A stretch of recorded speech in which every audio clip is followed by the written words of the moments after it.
Bitwa pod Lutynią. Na Dolnym Śląsku pod Lutynią rozegrała się jedna z ważniejszych bitew króla pruskiego Fryderyka II, w której ujawnił swój talent strategiczny i wyszkolenie swojej piechoty. Częściowo w wyniku dyplomatycznych błędów Fryderyka II w 1756 roku rozpoczęła się wojna siedmioletnia, w której przeciwko Prusom zawiązał się sojusz austriacko-francusko-rosyjsko-saksoński. Pomimo teoretycznej przewagi koalicji antypruskiej, na korzyść Prus przemawiał brak wystarczającej koordynacji działań sojuszniczych i talent strategiczny króla pruskiego Fryderyka II. W listopadzie 1757 roku Austriacy powoli zajmowali Śląsk. Fryderyk II powrócił 28 listopada w celu odzyskania głównego miasta śląskiego, Wrocławia, dopiero co zajętego przez siły austriackie. Po przybyciu w okolice Lutyni pod Wrocławiem natrafił on na dwukrotnie silniejszą armię austriacką. 35 000 Prusaków przeciw 66 000 Austriaków pod dowództwem księcia Karola Lotaryńskiego. 5 grudnia 1757 roku pogoda była mglista, zaś cały teren był w przeszłości obszarem ćwiczeń pruskiej armii. Tak więc Fryderyk znał go bardzo dobrze. Morale Prusaków było doskonałe po ostatnich zwycięstwach nad wrogami. Fryderyk II, zdecydowany wyrzucić Austriaków ze Śląska, posuwał się bezpośrednio w kierunku armii austriackiej, której centrum znajdowało się w okolicy Lutyni. Armia austriacka była rozciągnięta, żeby zapobiec wykonaniu przez Fryderyka uderzenia na flankę, jego ulubionej taktyki. W tym wypadku okazało się to poważnym błędem. Fryderyk II wysłał swoją kawalerię do akcji w celu zmylenia przeciwnika i upozorowania ataku na austriackie prawe skrzydło. Zdyscyplinowane kolumny piechoty pruskiej posuwały się w kierunku austriackiego lewego skrzydła. Piechota szła na południe, poza zasięgiem wzroku Austriaków, za linią niewielkich wzgórz i stanęła do walki w konwencjonalnym szyku dwóch linii. Fryderyk II wykorzystał dwie okoliczności. Po pierwsze, książę Karol przesunął wcześniej kawalerię z lewego skrzydła na prawe.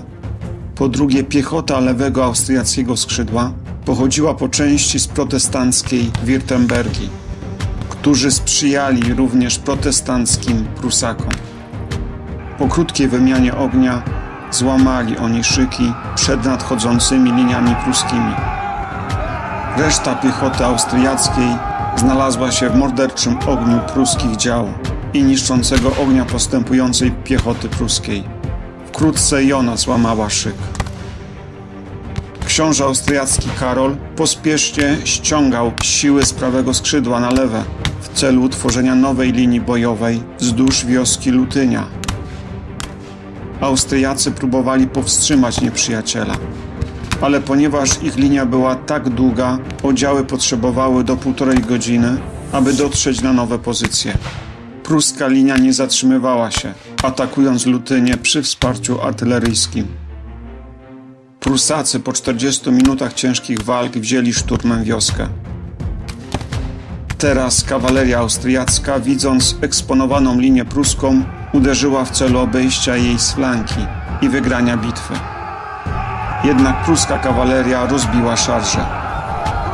Uderzenie kawaleryjskie wkrótce spadło na linię austriacką za Lutynią, powodując powszechne zamieszanie i wielkie spustoszenie. Linia austriacka załamała się. Bitwa trwała nieco ponad 3 godziny. Po ujrzeniu swej rozbitej armii, pokonany książę Karol Lotaryński powiedział: „Nie wierzę w to”. Fryderyk II Wielki potrafił ukryć swe zamiary, osiągnąć zaskoczenie i przeprowadzić główne uderzenie w najsłabszym punkcie linii wroga. Bitwa pod Lutynią była arcydziełem taktyki, a król Fryderyk okazał się geniuszem strategii. Było to najznakomitsze zwycięstwo Fryderyka, które pokazało potęgę piechoty pruskiej. Bitwa pod Lutynią zadecydowała, że Austriacy zostali wyrzuceni do Czech, a Śląsk pozostał przy Prusach. Po bitwie 25 000 wycieńczonych żołnierzy armii pruskiej odśpiewało protestancki chorał Nun danket alle Gott. Teraz wszyscy dziękujmy Bogu, który przeszedł do historii jako Choral von Leuten. Wieczorem 5 grudnia, po zakończonej bitwie, Fryderyk w niewielkiej asyście udał się w stronę pobliskiej leśnicy, Deutschlisa, do zamku, który upatrzył sobie na kwaterę i miejsce wypoczynku po wyczerpującej batalii. Był przeświadczony, że tam znajduje się co najwyżej właściciel z rodziną, a żołnierze austriaccy uciekli w rozsypce do Wrocławia. Gdy wszedł do zamku, zastał tam sztab oficerów wroga. Spotkanie było niespodzianką dla obu stron.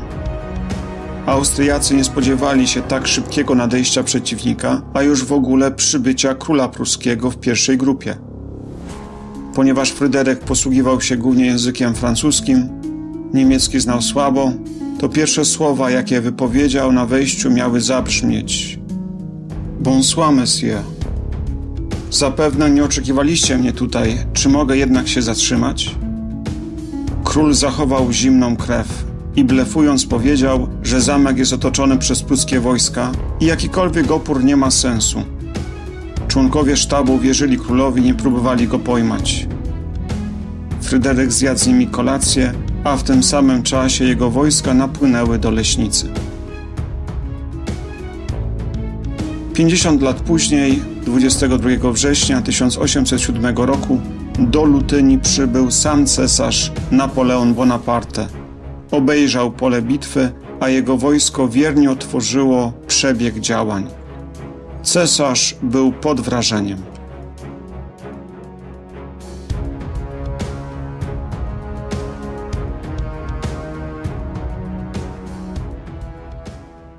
Zapraszamy do subskrypcji naszego historycznego kanału. Kliknij na czarną ikonkę Pro Patria Poland Team i subskrybuj. Dziękujemy i do zobaczenia.